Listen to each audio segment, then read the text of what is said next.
अब तो मेरे ख्याल में या तो ये निज़ाम को रद्दी की टोकरी में फेंक देना चाहिए कि पिछले 8 महीने से यहाँ पे कई 100 लोगों का वक्त भी ज़ाया होता है।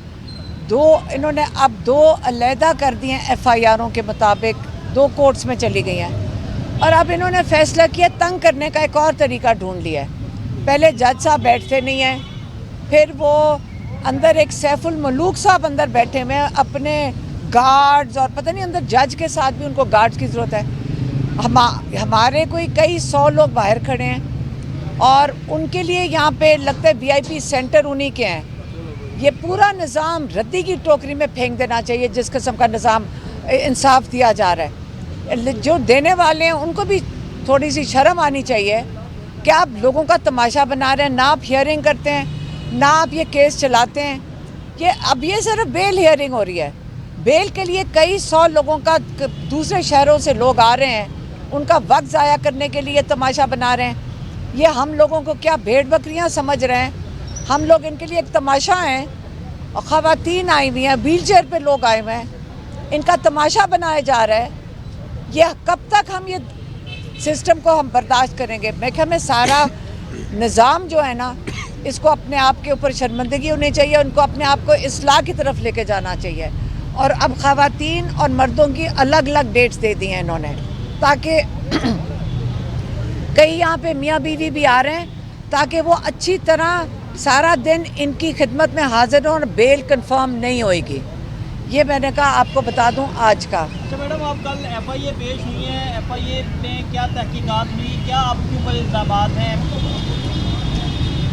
हाँ, कल कोई 2 घंटे की तहकीकात हुई हैं। मैं ख़ुद हैरान थी कि किस लिए बुलाया गया है। उन्होंने जो सवाल पूछे हैं पहली हियरिंग में, उन्होंने कहा जी आप ये बताएं कि आपने फ़ंड रेजिंग की है स्टेट के ख़िलाफ़। मैंने कहा एब्सोल्युटली नॉट। फिर उन्होंने कहा कि आपने कोई ह्यूमन राइट्स अपील डाल रही हैं मुल्क के बाहर स्टेट के ख़िलाफ़। मैंने कहा एब्सोल्युटली नॉट, क्योंकि सीधी सी बात है, मैं स्टेट से मुझे ये समझ आई, पाकिस्तानी लोग, पाकिस्तानी अवाम, मुझे आज तक नहीं समझ आई। जो इंसान यहाँ रहते हैं, तो आप सोच सकते हैं कि मैं अपील कोई फ़ाइल करूँगी या फ़ंड रेजिंग हम करेंगे अपने लोगों के ख़िलाफ़। शौकत खानम चल रहा है, नमल यूनिवर्सिटी चल रही है, उसके लिए लोग सारे हिस्सा डालते हैं क्योंकि वो एक फलाही इदारे हैं लोगों के लिए। तो फिर उन्होंने कहा कि आपने फॉरेनर्स के साथ राब्ते में आप। अब वो जो फॉरेनर्स हैं उनका मेरे ख्याल में मतलब था हमारे पाकिस्तानी जो ओवरसीज़ हैं। देखिए, मैं आजकल वो नए पाकिस्तान के दहशतगर्द हैं। तो मैंने कहा, और उनके साथ मिलकर, आप ये प्लीज़ ज़रा गौर से सुन लें, फॉरेनर्स के साथ मिलकर आप पाकिस्तानी स्टेट के ख़िलाफ़ काम कर रही हैं, फॉरेनर्स के साथ। उसके ऊपर मैंने कहा एब्सोल्युटली नॉट। और मैं क्या कहती? अब आप मुझे बताएं, ये किस किस्म के सवाल हैं कि हम गद्दार हैं? वो जो बाहर से जो पाकिस्तान का पैसा पहले लूट के लेके जाते हैं, फिर अब उन्होंने वोट भी आपका लूट लिया है। और हमें शर्म भी नहीं आ रही, किसी को, उनको भी नहीं शर्म आ रही कि ऊपर इस भेड़ बकरियों के ऊपर उनका ख्याल है मुसल्लत कर दिया, अब नहीं चलेगा। अच्छा मैडम, बुशरा बीबी के हवाले से मुसलसल तशवीश का इज़हार किया जा रहा है कि उनकी सेहत। एक दो कट्टे पूछे, ठहर जाए। नहीं, हमारी बहन जाती हैं हर जुमेरात को, तो आज उनकी मीटिंग होएगी उनके साथ। और वो ये बता रही थी कि वहाँ पे जो लोग हैं उनको कहा जा रहा है कि साइन कर दो कि तुम्हें मिलिट्री कोर्ट में ट्रायल मंजूर है। तो कहती वहाँ पे इतने इकोनॉमिकली इतने अच्छे हालात वाले बच्चे नहीं हो, लेकिन वो भी साइन नहीं कर रहे कि हम मिलिट्री कोर्ट नहीं एक्सेप्ट करेंगे। तो ये उन्होंने बताया हुआ था। मैडम, बुशरा बीबी के हवाले से ये खबरें गर्दिश कर रही हैं कि उन्हें खाने में जहर दिया जा रहा है। इससे पहले इमरान खान साहब के हवाले से भी ये खबरें गर्दिश कर रही थी और आपने फिर आकर तफसील बताई थी। तो अब आपकी मुलाकात भी होती है, क्या बुशरा बीबी को वाकई जहर दिया जा रहा है वो, या वो शिकायत कर रही है इसका? देखिए, कैसे हो सकता है कि इमरान खान और बुशरा बीबी ख़तरे में ना हो? कैसे हो सकता है?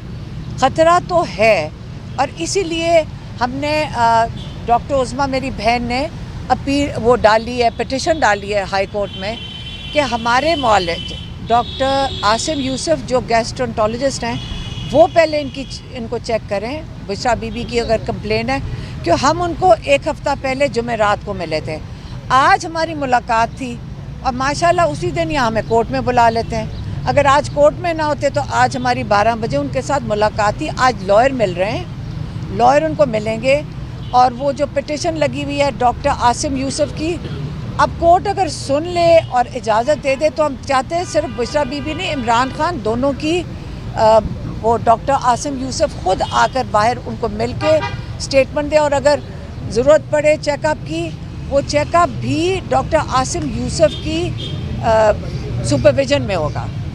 इमरान खान साहब के हवाले से कोई ताज़ा तीन अपडेट, मौजूदा सियासी सूरत हाल के ऊपर उनका क्या कहना है? पीपल्स पार्टी जो है वो एक दफ़ा उन्होंने ऑफर किया है कि आपके साथ मिलकर हम गवर्नमेंट बनाने के लिए तैयार हैं। पीपल्स पार्टी के साथ गवर्नमेंट इमरान खान बनाते हैं। आप सोच सकते हैं कि आप इमरान खान छोड़ें जो पाकिस्तान की अवाम है जिनसे छुटकारा हासिल करना चाह रही है। बात सारी ये है कि जब उन्होंने कहा कि आप मुलाकात करें, पीपल्स पार्टी ने ऑफ़र की, हमने कहा पहले जो चोरी की हुई सीटें वो वापस कर दें। हमने तो कहा है, हमने इमरान खान ने हमें नहीं, हमने इमरान खान को कहा है। मैंने कहा अगर नून लीग जो कम से कम 60 सीटें पीटीआई की लेकर बैठी हुई हैं, वो पीपल्स पार्टी ने 10 ली हुई हैं, एमक्यूएम ने 18 ली हुई हैं। आप ये सोचें, इन्होंने सारों ने डाका इतना बड़ा डाला है, इनको कहें कि अगर सारी सीटें वापस कर दें, सारी सीटें वापस कर दें, आप सबके साथ बैठ जाएं। यही है एक तरीका बैठने का। मेरी मरियम नवाज़ अपना शौक़ पूरा कर लें, उनका यही ज़िंदगी का ख्वाब था। बात यह है कि लोगों की सीटें चोरी करके जब बैठेंगे, अपनी भी सीट नहीं वो जीती हुई। आप हमें यहाँ पूछ लें, हमारा ज़मान पाक का हल्का है वो जो मरियम नवाज़ जहाँ से खड़ी हुई हैं, आप ज़रा वहाँ जाके लोगों से पूछें। मैं अगर मरियम नवाज़ के जाऊँ तो शर्म से मैं अपना शक्ल ना किसी को दिखा सकूँ कि डाका डाल के लोगों का वोट चोरी करके मैं यहाँ बैठूँगी।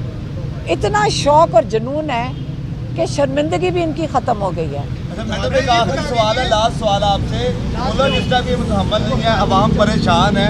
खान साहब देख रहे हैं मुल्क में क्या हो रहा है, अफरा तफरी का आदमी फैली है। खान साहब के पास क्या फार्मूला है, वो क्या सोच रहे हैं? मैंने तो कोई अनाकी नहीं देखी। मैंने तो यहाँ पे जहाँ हम गए ना, हमने यहाँ पे ऐसे लग रहा है कि जैसे कोई जश्न मनाया जा रहा है। मैंने कहीं देखा ही नहीं है, ना अफरा तफरी देखी है, ना मायूसी देखी है। लोगों को ये समझ आ गई है कि हम जीत गए हैं। इस बारी पहली 8 फरवरी को लोग जीते हैं। अब आप उनसे चोरी करो, डाके डालो, उनको तो लोगों को पता ही। हमें किसी ने कहा, हम यहाँ कहीं खड़े थे, उन्होंने कहा जी इन्होंने पहले कौन सा हमारे पैसे नहीं चोरी किए। तो वोट, ये हमारा वोट चोरी करने की कोशिश करें, कोई फ़र्क नहीं पड़ता, हम सबको पता हम जीत गए हैं। ये बता दीजिए, क्योंकि आपकी मुलाकात सबसे मौजूदा इंतखाबात में किसी तरह की कुछ चेंज होकर सामने आई है, इन हालात में क्या इमरान साहब से कोई हाथ के ताकतवर रखते जो हैं उन्होंने कोई रब्ता किया है, कोई बाहर लाया जाए या उनके साथ एक मैं आपसे बात करूं, ताकतवर हल्का वो है जिसने वोट डाला है। ताकतवर हल्का, आप सारे बात करते हैं ताकतवर, पहले अपना सोच को बदलें। ताकत लोगों के पास जा चुकी है। ताकत 8 फरवरी को लोगों को समझ आ गई, ताकत लोगों की है। डेमोक्रेसी का मतलब है ताकत लोगों की है, और जो इमरान खान सुनेंगे वो अपने लोगों की आवाज़ को सुनेंगे, क्योंकि वो ताकतवर हल्का है। अच्छा मैडम, मरियम बीबी कहती है करप्शन मेरी ब्लड लाइन है, और दूसरी बात ये है कि केपीके में आपकी हुकूमत आ रही है। आप सवाल करते भी आंसर हैं, समझ आ रही है हमें। तो क्या आप, जैसे आपके साथ सियासी काम का निशाना आपको बनाया गया, क्या आपकी हुकूमत अगर आ जाती तो आप भी ऐसे ही हथकंडे इस्तेमाल करेंगे? देखिए मेरी बात सुने, अगर डाका डाला वो, अगर आप चोरी करो, पहले आप पैसे चोरी करो, फिर आप लोगों का वोट चोरी कर लो, फिर डरना तो उनको चाहिए। देखें, याद रखें, आपको पता है ये दहशत कौन करता है? जो खौफज़दा होता है। दहशत खौफज़दा इंसान करता है। दहशत वो नहीं करता जो जीता हुआ होता है। आज तक इमरान खान ने कभी एक दफ़ा किसी पे बदला उतारा हो, वो इस चीज़ में मानते ही नहीं है। लेकिन मरियम नवाज़ बीबी को मुझे समझ नहीं आती, क्योंकि जो असली सीटों का ज़राए है, जो एजेंसी उन्हें दिया है, ऊपर जो उन्होंने लिस्ट भेजी है, ये आपको पता होना चाहिए कि 16 सीटें नून लीग की हैं और 1 सीट MQM की है। मुझे समझ नहीं आ रही कि वो बेचारे ज़बरदस्ती बैठाए जा रहे हैं, मतलब 16 सीटों के साथ अब मुल्क की हुकूमत करने निकले हैं। जब इमरान खान ने कहा था कि जब आपके पास मॉरल मैंडेट नहीं होगा, मॉरल अथॉरिटी नहीं होगी, तो जब इखलाकी जवाज़ ही नहीं बनता तो ये करेंगे क्या? जब आप बैठेंगे कि क्या करेंगे? आपका ख्याल है कि जब ये हुकूमत में बैठेंगे लोग इनको सीरियसली नहीं लेंगे? उनको पता है कि 16 सीटों की जमात है। मेहरबानी।